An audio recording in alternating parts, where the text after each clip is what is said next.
The National Center for Education Statistics, in their 2017 report on school crime and safety, tell us that the total victimization rates for students ages 12 to 18 declined both at school and away from school between 1992 and 2016.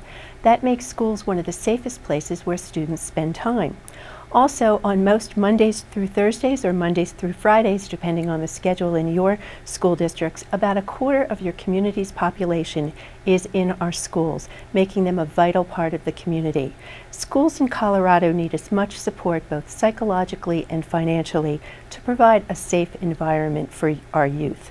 So let's look at the 5 preparedness missions of school safety as outlined by the U.S. Department of Education: prevention, mitigation, protection, response, and recovery.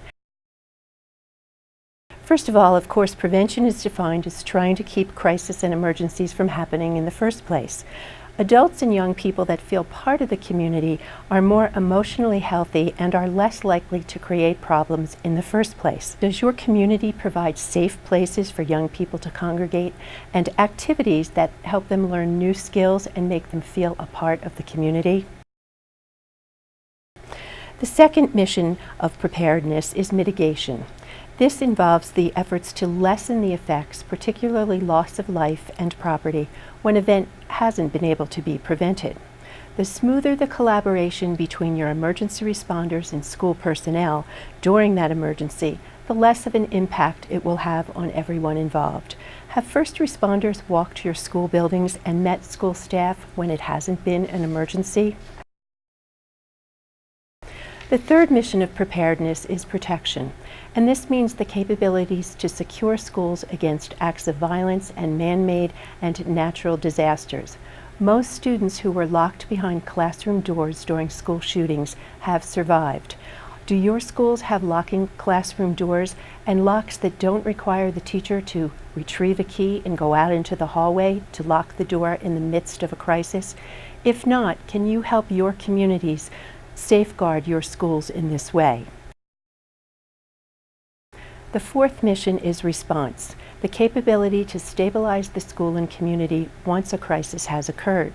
When a suicide occurs in a school, it's not just a school issue, it's a community issue. Have your communities reached out to the schools and the wider public so that they can support a 2-hour gatekeeper training for adults in the community once there has been a suicide? This allows adults to feel more comfortable talking to students who may be suicidal. Finally, recovery is the 5th mission of preparedness, and this is the ability to restore the learning environment to the mission of education. Colorado schools have one of the lowest per pupil spending average in the nation. So if there's a disaster in your schools in your communities, they're going to need building supplies, equipment, and the right personnel to do the work. Are there agencies and businesses in your community that could help get the schools back to the mission of education? As the former president of South Africa, Nelson Mandela, said, "There is no keener revelation of a society's soul than the way in which they treat their children."